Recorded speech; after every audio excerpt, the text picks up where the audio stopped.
Thank you, Mirta. Thank you, Jojo, for helping. And thank you, everyone who's coming, all you students. I know, I'm pretty sure that midterms are coming around, and many of you might have right, like a lot of things going on. Thank you also for sharing on the chat.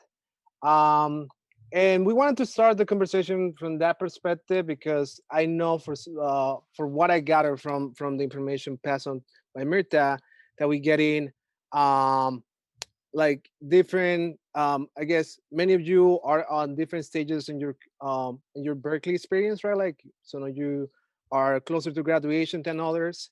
But something that I always remember, and this is what I first thought about when coming into the space, was how did that happen to me? So I'll go over that in a little bit. I will also go over some updates and a little bit more of what I do now in relationship to being a non-DACA professional, right? Being a business owner, I'm part owner of an LLC, and what does that look like, right? Like in this current political environment. With that said, we can move on. Mirta, you can help me out with that.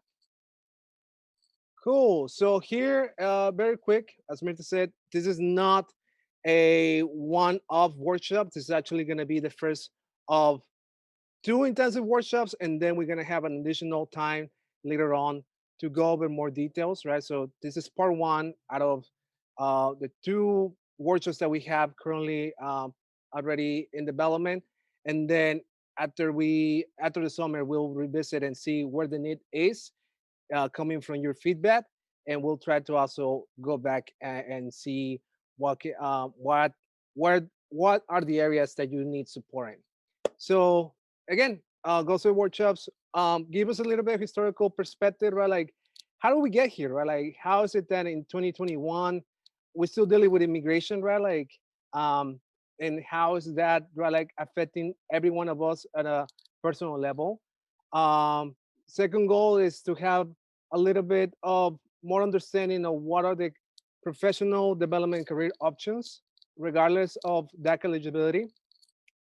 And the last one, we might not have enough time, but I really would like to just touch upon and see how to begin on that process, right? If you haven't started yet and you're not part of groups and you haven't had that, I guess, you haven't had even your LinkedIn profile created, how to get started, right? Like we might not get through all of that, but we get us into that mindset. So the next time we come back in the summer, we can revisit this information and be like, let's see how to move forward. All right, next slide, please. And just as a disclaimer, I know we got from some of the intake forms that were coming our way. Many of you asked, right? Like, how can I just normalize my status? How can I help my family normalize the status? I'm not a lawyer. I've had experience in immigration, and I know a lot about policies, but I am not in any shape or form a lawyer. So with that, I will always have this disclaimer that we're doing when talking about immigration policies, and this presentation is mostly for informational purposes. It is not a legal advice, right? Like if you have more specific legal questions, we can support you in that process and give you resources or information about where to connect with those questions. Um, Good. And coming back to this idea of pathways, right? And like coming back to this idea of where do many of you start thinking about this journey, this educational journey, this professional journey? You can read this quote. This quote is by Jose Manuel Serrat. He is a Spanish singer. From this song is called Cantares. You can see my background. I really enjoy music. It's one of my passions. And this specific quote is from a really beautiful song, right? The Spanish lyric is on the top, right? Caminante son tus huellas al camino y nada más. Caminante no hay camino, se hace camino al andar.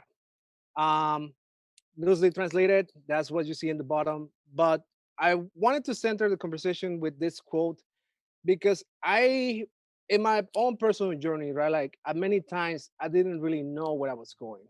I didn't really know how my professional education career was gonna turn out, or like what was that process gonna be. But thankfully, along the way, with support of community, through networking, through resource sharing, I've been able to be in a point where I can also be of support to others, right? And going from being a mentee to a mentor has also been a very interesting path for me, right? So um, we all have our own paths, right? We all have our own trajectories.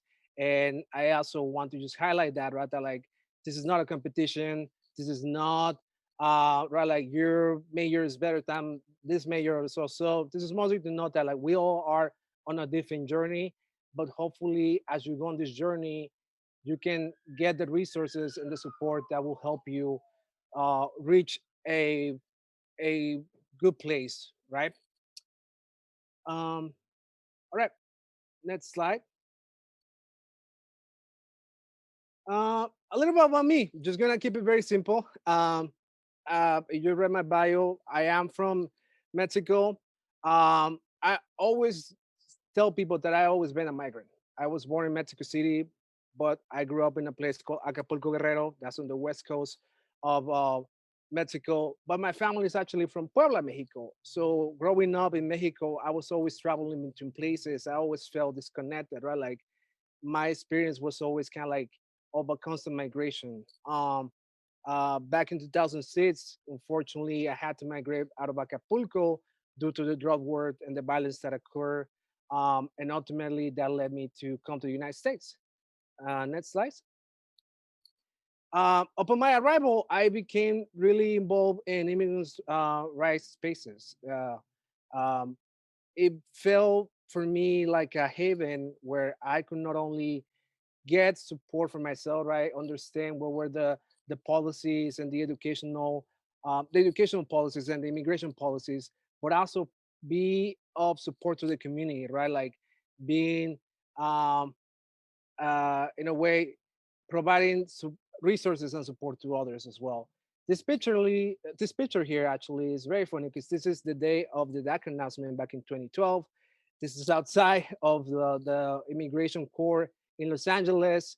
We were getting ready to do a demonstration, right, for support of immigrants' rights. And within the hour, we got the announcement that President Obama had uh, announced the deferred action for childhood arrivals. And just to put it into perspective, too, I always like to highlight this that DACA, as well as other policies that we will be talking about today, were not policies that were just handed down from politicians or from the government itself. They were actual policies that were, in many ways, grassroots efforts that allow uh, communities and people in different places across the state, in particular here in California, but also across the nation, to uplift each other and support each other. Um, Next slide. And finally, after many years, one thing that I think I forgot to say, my trajectory coming to Berkeley was not a straightforward trajectory, right? Like I arrived in Berkeley back in 2009 when there was no California Dream Act, when there was no DACA, no state or institutional aid. In 2011, I had to withdraw. And for a couple of years, I was back and forth trying to come back into the university and follow my path. Um, Came back. I walked in 2015, but I'm still working towards my degree. So like I'm one of those long fellows that is here for the long haul. Like I mentioned, we all have a journey, right? Like in my case, my journey has been very lengthy, very challenging. I came here by myself, right? Like my parents are still in Mexico. I have limited family here in the United States, and it's definitely been a roller coaster for me. But I am very grateful to be part of this university and to also be part of the networks. Today's workshop, the intention of the workshop is really to kind of like expand on some of the topics that we explored briefly last time, to give folks to the opportunity to like just see what might be the best option based on not only your class status, but also your right, like your legal status, and kind of see what are the options available, like what are how they differ from each other. Um, and from my point of view, right, like I think now in the type of work that I've done over the years, I've seen so many different possibilities and so many different examples that I know that, or I feel very confident that you can take some of this information and then um, keep building on that and hopefully build a more, I guess, more perfect toolkit for you and like a more organized way of continuing your professional careers. Cool. So next slide.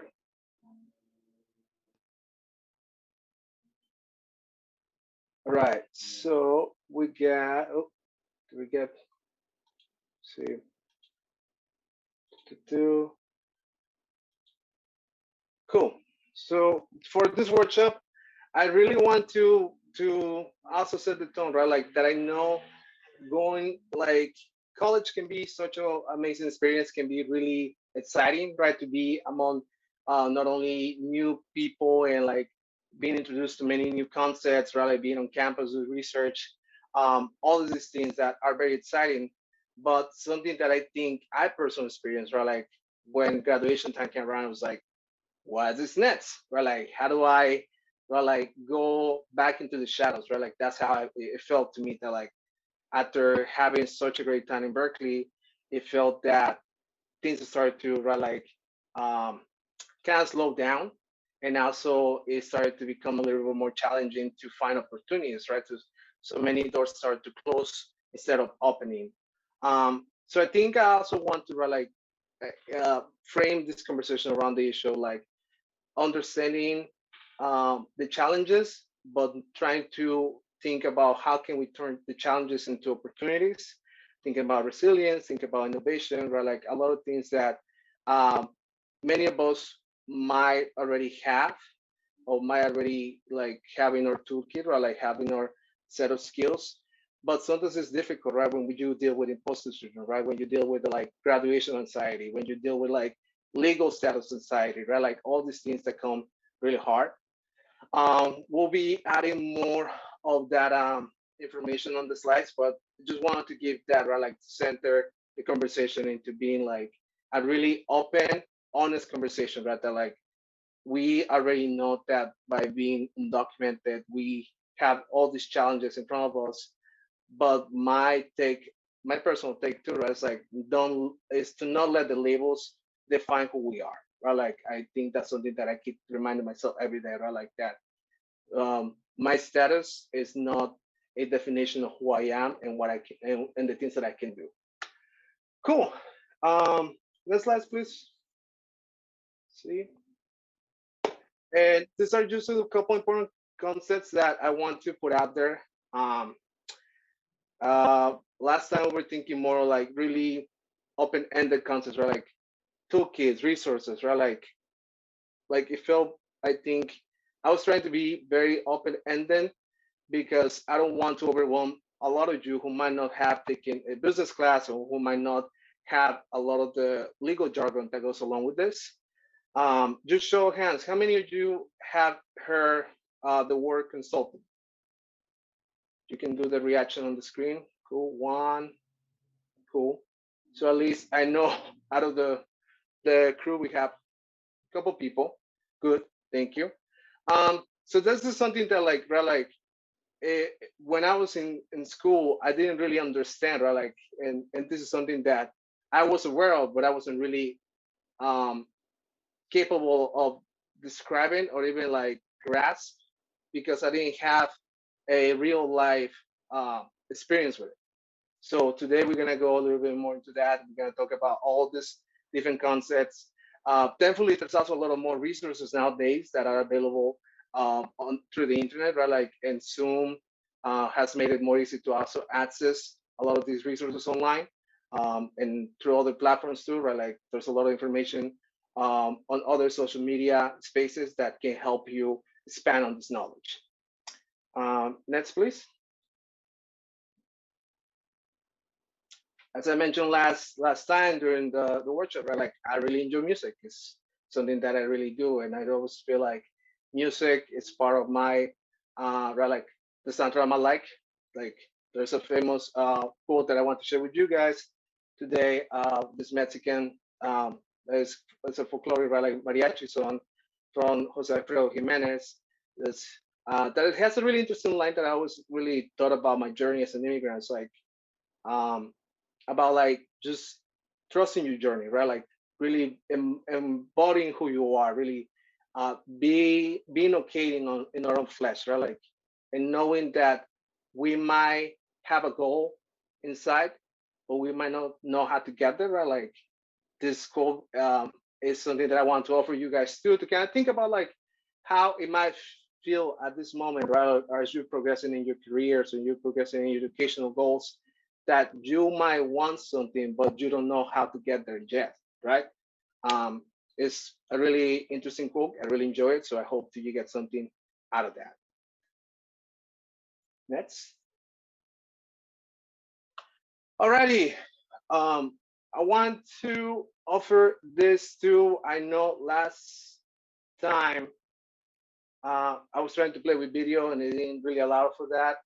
This is something more like how the rest of the presentation is going to be, not as interactive, but just more of like where a lot of the information comes from, right? Like I think I try to really base or like explain and offer these concepts to you guys, right? Like with real life, right? Like with tangible concepts, tangible resources, right? Tangible sources as well. Um, One thing that I always think about my immigrant experience is that my family came here with nothing and yet they were able to build a business. Granted, the business that they built was not a business with a business plan, right? Like they never thought of themselves as like, hey, we're gonna open, we need a budget, we need a right like to know the permits, to know all of this. My family experience and in consequence, my experience here too was one that was created out of necessity, right? Out of like the need to for survival, for income, to have a better lifestyle too, right? Like because if it was kind of like a a challenging situation for them to really navigate the American system, right? Not knowing how to really like even apply for uh, like a job under the table, right? Like that's a real life story. My family really didn't even know how to navigate the environment when they first got here. And I want to share this quote with this um, piece of research with you because I think that's something that I personally keep thinking and keep going back as in my journey now, working with other communities, right? Like we're working with immigrant communities and how that resilience, innovation, and creativity have been key for many of them to develop businesses, to develop business opportunities, to also develop opportunities for others in their communities. Um, and this is something that I personally always go back to knowing that for us being Berkeley students, right, and Berkeley grads, we already have a lot of those resources. Sometimes they might not apply all to us, but we have the capacity of saying, hey, like, hey, we have the college education from this institution that is well, like already an asset in itself. What else can we add to that? Um, Next slide, please. I also wanted to offer another perspective too. And again, congratulations to the class of 2021, those of you who are graduating this year. I also, something that I've been thinking recently too, as I see some of my mentees living a community college or sometimes living, some of them going into other moments or like other stages in their career development has been that uh, like going to college might seem like you might think that when you're in undergrad that you already have everything defined ahead of you, but more into than not, once you get into the real world, things might change, and that it's okay. You know, like I think that's something that it can be a little challenging to grasp, right? Like especially with the uncertainty of our legal status at times, that um like not everything that you might study, you think you're gonna go into, might turn out to be the case, right? Like for example, in my case, I was doing ethnic studies when I was in Berkeley, and at one point in my life, I thought like, hey, I'm gonna go down the PhD route, right? Like I'm gonna become a lawyer. Like those were the routes. And the work that I do now is mostly working with finances, working on development, right? Working with nonprofits and their budgets, helping them, right, like meet their fiscal goals. Um, I think that's something that I also want you guys to take in, and also be flexible with yourself, right? Like be compassionate with yourselves too as you continue in this journey. Next slide. And as I mentioned at the beginning of the presentation, I I have been in places, right, where like I've had major anxiety because I didn't know what was the next step, right? Like not having DACA, not having a lot of those opportunities that many of my DACA friends had, or my citizen friends had, uh, felt really overwhelming, right? So like I want to be honest, right, that things are not always gonna be easy, but that also doesn't mean that they're gonna be uh, that they're impossible, right? Like I want to reinforce this idea that like seeing challenges and turning into opportunities, right? Like it might be easier said than done, but it's something that I believe many of us, given our status, have been able to adjust, right? Like it might not be the easiest thing to do, or it might be challenging to, right, to like had to feel defeated at times when it comes to like um, knowing that there might be opportunities that you could qualify for, or knowing that there might be internships or job opportunities uh, that you really would like to be part of, but because you don't have a social security number or you don't have the specific requirements, it might be out of reach. So again, this is a very open conversation in that regards. And for you to also don't feel that it's not okay to voice those concerns, right? Like I think what we want to hear from you too, as we move into the next stage, is to really know how can we meet you, right? Like how can we meet your needs? How can we support you? Because unfortunately, in an hour workshop, it might not be like might not be able to capture all of that, um, but it's good to talk about it. Cool. Next slide. So this is where I wanted to really stop for a moment and kind of like even like share a little bit more about my own personal trajectory more recently, right? Like and how it's been such a night and day situation when it comes to um, the pandemic and what it has created. You know, like it's been so.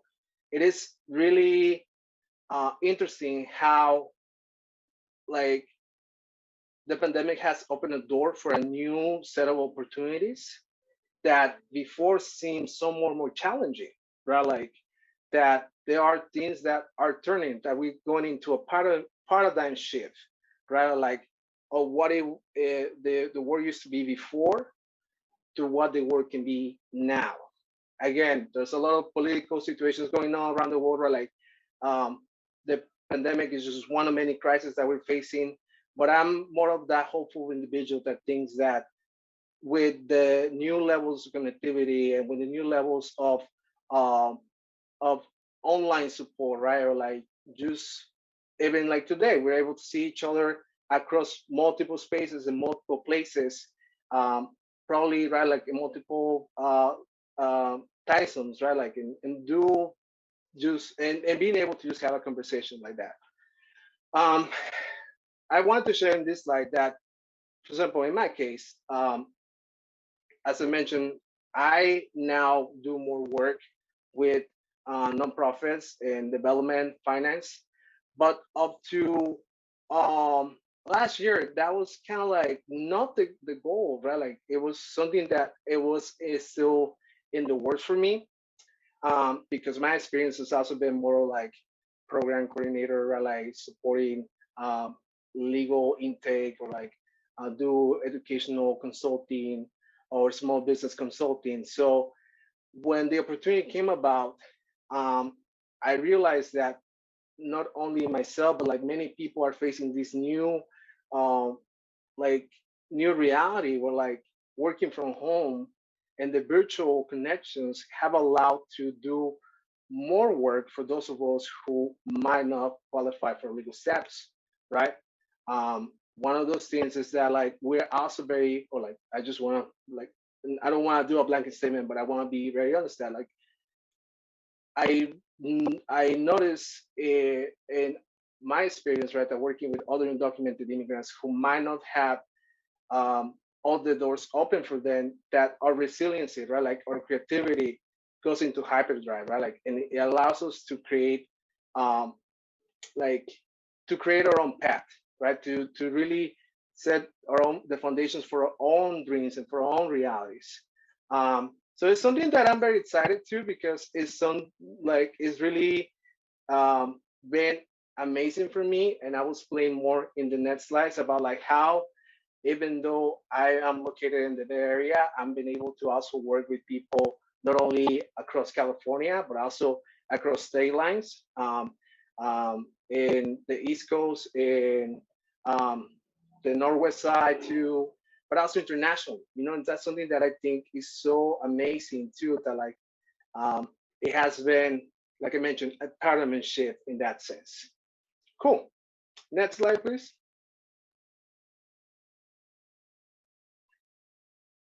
And another point. I know it can feel overwhelming if you are at that moment in your life or like in your more educational career where graduation is around the corner or graduation is already passed behind you and you still don't know what's next, right? Like um, my tone is always that of like encouragement and trying to really be the supportive voice for you guys, right? And all these presentations that I do, because there's been that voice for me in my mentors, right? Like in knowing that at times a lot of this can feel very overwhelming, right? Like, and we might not know where to start. Um, so with that, right? Like, just want to reinforce that it's never too late, but you also have to do the work. Great. Next slide.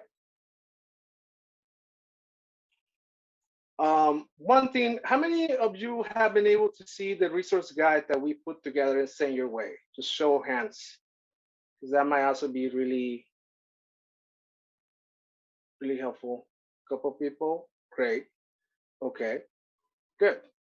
So like I mentioned, right, also because of technology and like the ability to just connect virtually, there's like a new emerging boom of resources and like networking that is happening today, right? Like I wanted to share with you three specific examples right now. This is not what I will consider.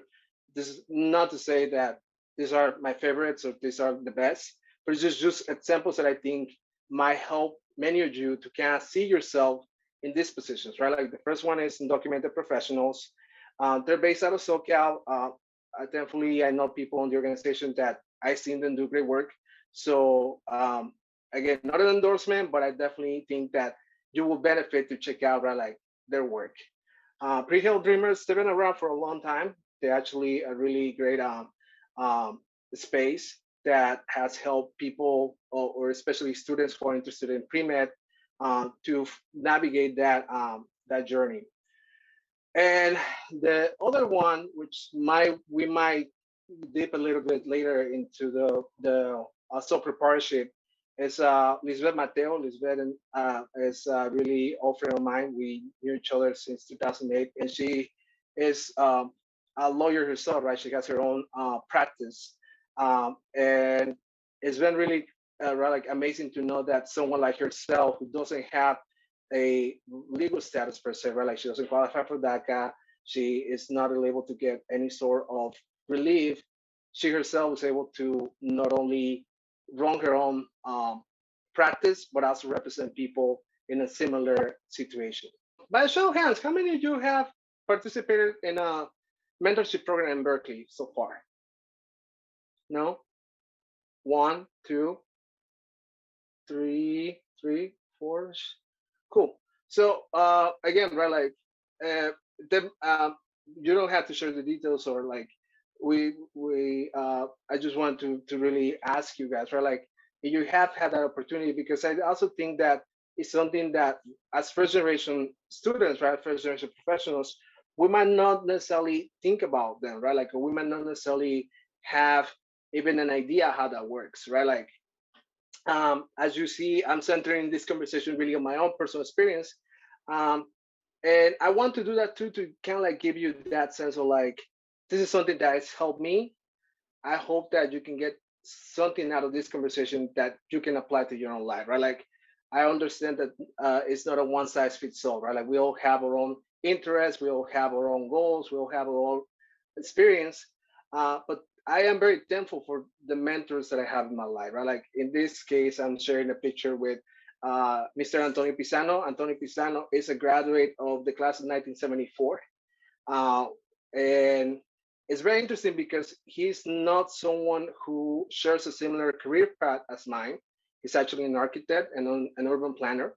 But the one thing that we share in common was that we both from the same place, right? Like that we both were born in Mexico City.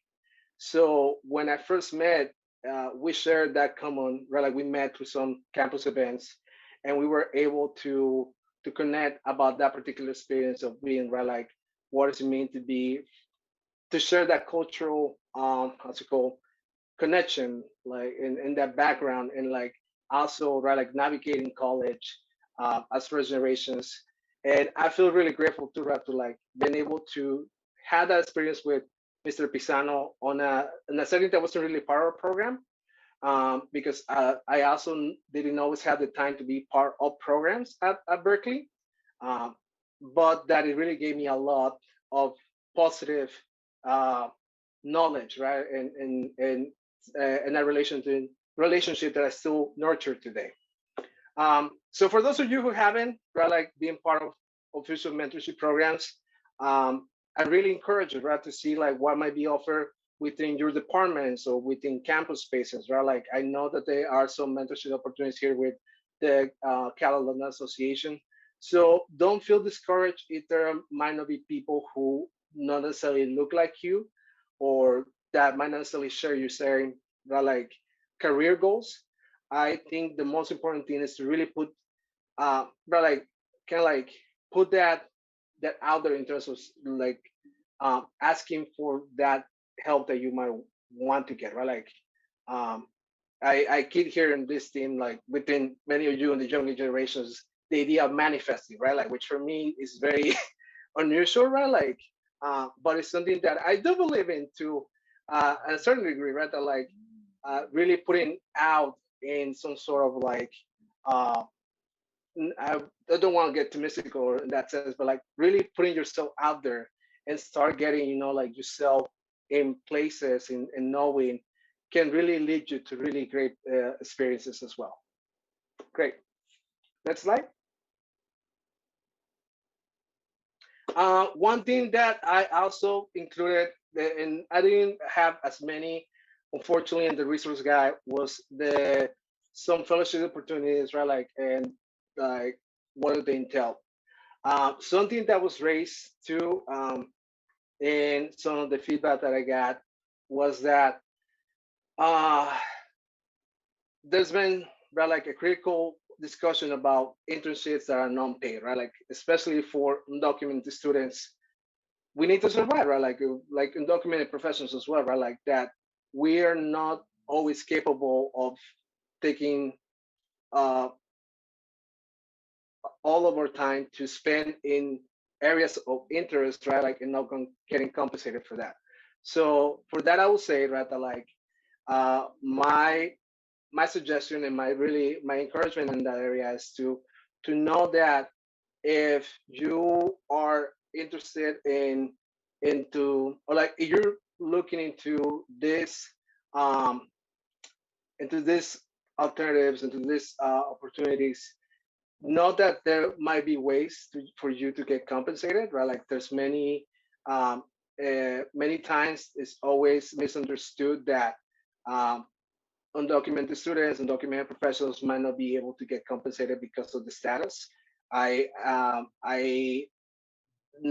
been reminded time and time again that the IT number is can be used for many of these situations, and is oftentimes right like overlooked. Like we mentioned again, right, like having to put ourselves in precarious financial situations, right, like should not be uh, like it should not be the end goal of trying to develop our professional development as well.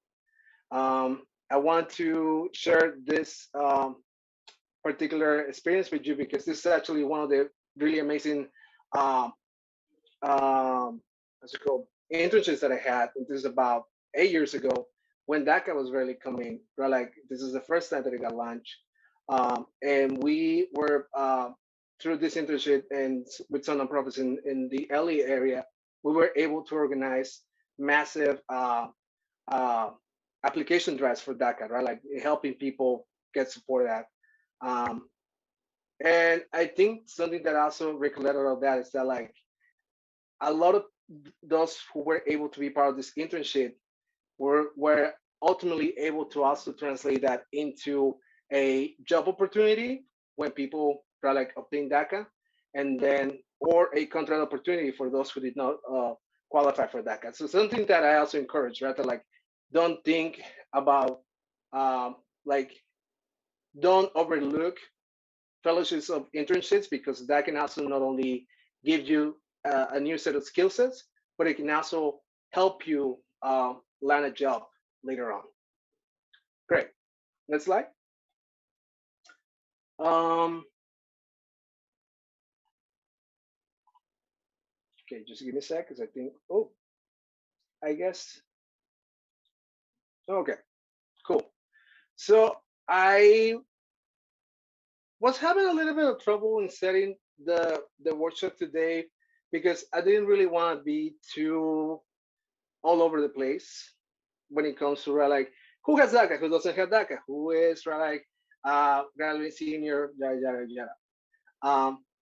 But I do think that it's important to be honest, right? Like me as a presenter and you also as an audience to know that it is possible to be an undocumented professional first with DACA. That opens a lot more doors, but without DACA, it's also possible. However, right, like the key word in that place is to know that it might take 3 times the effort to get the same results, right? To know that like the journey might not be as smooth as easy as many of your peers, right? Like I am very honest about that because I don't want to sell you, right? Like um, something that is not real, right? Like I think it's just again part of the the effort to grant this conversation and know that like it is not an easy situation, but that is something that is not out of reach. Um, Something that I personally remind myself too is that as a non-DACA professional, I'm always between navigating not only immigration law but also labor employment laws, right? And recently in California, we have Prop 22. For those of you who might not be aware, Prop 22 was an effort to get rid of AB5. And what is AB5, you may say? AB5 was a law that was intended to help or like intended to um, change the status of uh, members of the gig economy, right? Like um, Uber drivers, Lyft drivers, DoorDash, etc. Right? Like it was a huge push by the um, labor groups in California, but the ultimate consequence that that had left was that um, it also limited what a consultant or independent contractor could be. So many of my peers and including myself, right, like we were put in a really hard place because we were facing, right, like kind of like we were battling a two from battle in terms of like having some of our community advocates, right, like pushing for something that will ultimately affect our capacities, but also knowing that it is the intention of that, of those policy changes, was to help communities who really need it, right? To have their benefits, right? To have a fair compensation for the work that they do. So, right, like it gets a little complicated. It can get really challenging at times. And I'm reminded again that I had to be my own advocate. That you, when you're out there, you have to be your own advocate, right? That you have to do your research. That you have to also be on top of every change that happens, because, like I mentioned before, right? Like it is double the work, right? Like triple the work for the same results. Um, but it's also something that can lead to very amazing and great experiences. That's cool. And with that, I also want to put in here that, like I mentioned before, my career path, I never intended my career path to be in the place where I am now, right? That it has been not necessarily night and day, but it's something that completely shifted over the years. But now that I'm here, I'm able to also understand what are the key skills that not only have been helpful to myself, but I think for those of you who might not qualify for DACA, right, who are like in that uh, like limbo situation again, that this is something that I really want to put out there, because this is critical to understand, right? Like to think about consulting and um, how's it called, consulting and contracted experiences as a very self-efficient process, right? That you have to be on top of things, because you are technically at the end of the day your own boss, right? Like you do work with clients oftentimes, but majority of the time you have to be on top of all the process and all the different aspects of the business relationship that you have with the clients. So budgeting, project management, communication, outreach and retention of clients is important, right? Like and even like um, the networking that happens in those environments to continue or expanding your contract opportunities, and also being able to explore more opportunities down the road. Next slide. Um, so at the beginning, we have a small conversation. Some of you who didn't, who might not have been aware of like what consulting was, or like had not really heard. So I want to just go really on the surface, because when I first heard about consulting, right, or contracting, I get thinking about some members of my family who are contractors, right, like general contractors that were in construction, like they're doing construction jobs, right, like. So it always took me, especially in my teenage years, it was always kind of hard to be like, what do you mean people are professional contractors, right? Like I didn't really click, right? It didn't really click to know like what that was, or like how does it look. But it's actually something that is very common in today's economy, right? Like in today's society, especially with the gig economies. But not only that, the freelance economy. Uh, so freelance meaning, right, like people who just do project-based work. Um, I put as an example this particular um, piece that you might think that is not related to the topic, right? Like this is an art piece, but I want to give you a little background in this particular image that I choose, because this is from a art center in San Francisco, and what they do, right? Like because they have limited budget and they cannot keep people on payroll for the year, they usually contract out for special events exhibits. This was the Dia de los Muertos exhibit last year, and the way they frame it was right like uh, we are accepting contract applications for those who want to put together this event, right? Like it's become now a very popular event too, for like people that I know. Um, as I mentioned, I really like to interact in the arts and music. So it's been something that really caught my eye when I first saw it, because it was like, oh, like this is right on my radar, right? Like this is something that if I had the time, I would love to do. But I want to be in a perspective too. That's like contract and consulting work is usually mostly for a very specific type of I guess, um, let's go. It can be very specific, but it can also be very wide, right? That uh, the array of opportunities for consulting is really like it doesn't right, like it is I guess I don't want to say infinite, but it really feels like it is because you have so many different versions of consulting, so many different ways of um, up, applying consulting into today's economy that it has been more and more popular too, right? So with that is also right like the idea of being right like on your own, having your own schedule, right? Like not being tied to 9 to 5s, not being tied to right like specific spaces.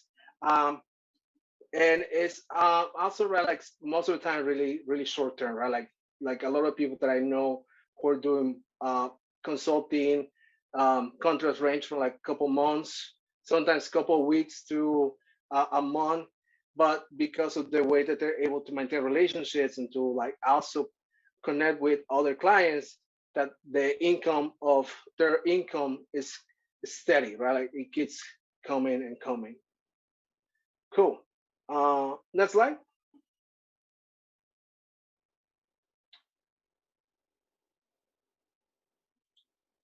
Cool. So preparation. We're gonna get a little bit more into this more specific terms, um, but just bear with me. I just wanted to get kind of like the best definition. Um, as this graph says, right? Sole proprietorships are so the most common versions of business. So you think about like your local market, right? Like that might be an example of sole proprietorship, right? Like I was mentioning, my personal experience, my family's own business is sole proprietorship, right? And these are businesses that are are very common, but they also are available for undocumented immigrants, right? Um, and especially in California, the laws are very flexible that allow for for individuals to use their IT number to set your own business license in in the state. Um, but the main thing about this, right, like as a sole proprietorship, meaning an individual ownership, um, you are more liable if something were to happen, right? Like if something happens as you performing the job or the service. So it is not always recommended, and I also don't always encourage people to go down this way because it can become really tricky when it comes to doing work on the field, right? Like when you're interacting, let's say, um, in a doing polls for like a particular campaign. This is an example that I can think about on the top of my head, uh, where you might be interacting with physically with other people, right? Like, so it gets a little tricky, but just want to mention it because it is an option. Um, Not my first option personally, but it's something that is available for everyone. Great. Next one. LLC. So this is what I am most familiar with and what I will spend majority of time left, a limited liability company. Uh, and limited liability companies are present everywhere. Google is a limited liability company. Apple is a limited liability company. Uh, it's a business structure, right? The way I have worked with LLCs is in a member-owned version of the limited liability companies, where we're able to navigate the immigration law and labor laws, right? By being owners of a business without employees, right? So that has allowed us, not only my company but other companies, to really navigate the professional world, right? Like and advance our professional careers. Um, it also has the caveat that because you are a limited liability company, my personal property and the personal property of the members of the company are not in jeopardy if something were to happen, right? Like, God forbid that something were to happen negatively and we were to get sued, my personal assets will not be at risk. It gets really tricky in terms of how to go about setting these structures, right? Like these business structures, but um, in my experience, I've been able to help community members set up uh, LLCs with a budget of about 1,500 to $2,000, right? Like as a setting point. Some community members have been able to get that money out of like fundraising on their own. Some have angel investment capital that they're able to provide that allows it to reach this goal. And the image that I share here is actually something that I Monarch Community Partners LLC is a community is an LLC located in Riverside that I was actually able to help last year when they were looking to get established. They were actually founded by students, undergrad students at UC Riverside, who were at that point, right, like not able to qualify for DACA and thinking about the next step.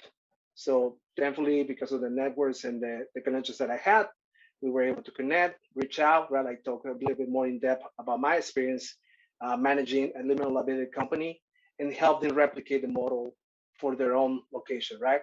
Um, this is something that I know has been more and more popular recently, right? Like I keep seeing the I guess um, the materials that are out nowadays compared to how it was 10 years ago.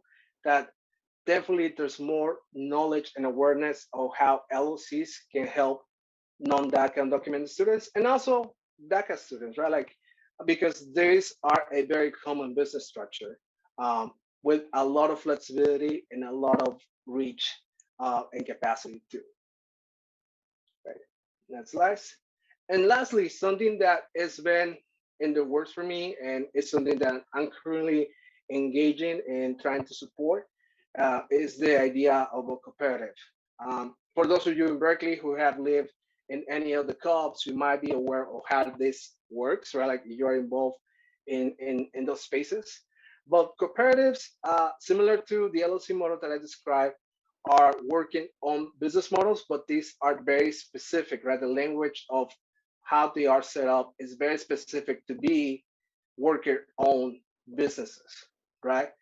And they have very specific, um, I guess, language or government bylaws, right? That really define that specification of how the business is structured. Mostly because as a cooperative, right, like um, being able to apply to credit lines or being able to apply into investments, etc., can get a little bit more tricky when it comes to the legal terms, right? Like legal terminology and all of these topics is really overwhelming at times, right? Like you all, if this is the first time encountering and you go research on your own, you might get more headaches after like looking at a few pages, right? But that they exist, and I wanted to share one that like I'm always amazed because it's local. It's here in Berkeley, down the street from campus. Is the Cheeseboard Collective. Not sure if any of you know, but down the street, Shattered is this business has been in operation for, I believe, a good 40 plus years now, and it's been a setting stone of the business, the cooperative model in not only in California but in the United States. So as I mentioned in this too, I am currently in the process of helping some community members set up a working cooperative for people who are interested um, in engineering related areas, right? Like, so we are really excited to see how we can incorporate the knowledge that we already have from the LLC model and apply it to a cooperative. And what I'm finding now is that it's not as complicated as I thought, right? Like given my limited knowledge, but it is, how's it called? Like, um, it is really amazing to also know that um, it is within reach, right? That is not something that it is, how's it called? It is impossible to create and establish, right? Like we're still in the early stages, but knowing that people who might want to do this type of work, right? Like especially in the STEM field, um, which is a little bit more challenging to sometimes go. Uh, that this particular model of comparatives could be an option too, right? Like could be a way to to to continue their professional goals. Alrighty, cool. All right. Okay. So I think this is right before we wrap it up, right? I know it could feel like a lot of information and like so many things to look into and to really uh, explore. But I want to really leave you with this today, right? Like that it is not impossible, right? Like that is still that the options, as small as they are available. That even though I might not be able to give you all the information right now, information is available, right? Like is within reach. That I also want to encourage folks to really think about the things that you need to work on, right? Like to have that honest conversation, like what is it that you're missing, right? Like I've been more proactive in that too, and learning more technical skills, right? Like learning software that has to do with finances. That's something that has been really rewarding and eye-opening for me lately. I also been improving some of my pre-existing skills, like especially when it comes to my language, right? Like English is not my first language, but also Spanish was a little, like a little rough, right? After speaking English so often, like I was like, hey, ¿cómo se dice? Like, and thankfully, right, because of connections, uh, I was given more and more opportunities to do translation, right? And I was like, yeah, I know how to do that, like. But I was still a little rough around the edges, right? Like, so I did have to put a little bit more time and effort to do that. And thankfully, that's also been another income revenue for me, right? Like, besides the current contracts that I have, the long-term contracts that I have, um, these small gigs that I get from places have also been able to help me. And lastly, right, like, this is something that I'm gonna put together on a paper and send to you guys too um, as a resource, but to think about a portfolio, something that I did not get as much time today because it will be another X amount of minutes, but to really think about how can you put yourself out there and showcase the skills and the knowledge that you have as you move forward in your professional careers.